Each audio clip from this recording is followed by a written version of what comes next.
गोस्वामी तुलसीदास जी कहते हैं शरणागत के, प्रणत माने शरणागत के परिवार को भगवान पालते हैं। चिंता ना करो, चिंतन करो।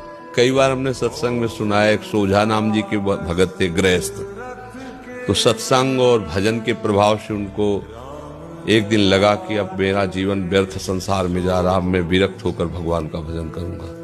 तो शास्त्र की बात आई कि अब तो ब्याह कर चुके हैं और नवजात शिशु बच्चा भी था, क्या करूं। तो पत्नी से उन्होंने कहा देखो हमारा निश्चय हो गया है, अब हम भगवान का भजन विरक्त होकर करेंगे।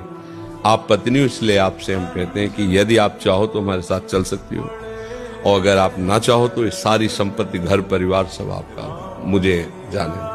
तो उनका मुझे संपत्ति सब नहीं चाहिए, मैं आपके साथ चलूंगा। बोले अपने साथ कुछ नहीं ले चलना होगा, मतलब कुछ नहीं तो कुछ नहीं। उनका ठीक है, पर उन्होंने गोद में अपने नवजात बच्चे को लिया और चल दिया। जब काफी दूर चली तो बच्चा लेके चलने में पीछे हो ही जाते हैं, तो पीछे मुड़ को देखा, उनका गोद में क्या है, उनका बच्चा।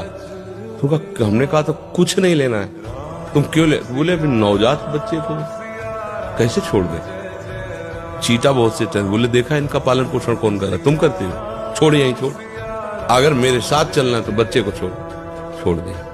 ऐसे ही जंगल में अब माँ तो माँ होती है ना, ठीक है, पति के आज्ञा के अनुसार भजन, पर उनके हृदय में एक टीस होती कि कभी कोई मुझे सूचना देते कि क्या हुआ होगा मेरे बच्चे का, उनके मन में था। तो कम से कम 12 वर्ष हो गए, पर उनके मन की वो पीड़ा नहीं गई कि एक बार तो मुझे पता चल जाती कि इनकी आज्ञा के अनुसार छोड़ दिया था, मेरा बच्चा मरा, कोई जंगली जानवर खा गया या क्या हुआ।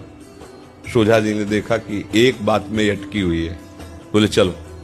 तो 12 वर्ष में बाल वो सब ऐसे बढ़ गए थे, तो पहचान में नहीं आए। गांव के बाहर रुके, गांव के लोग उधर से जो जाए तो बुलाया, बोले भैया यहाँ एक सोझा जी रहते थे, आप जान। बोले हाँ, बहुत अच्छे भजन करने वाले भगत थे। तो बोले वो विरक्त होकर के बाहर चले गए थे, उनकी पत्नी भी सुना साथ चली गई थी।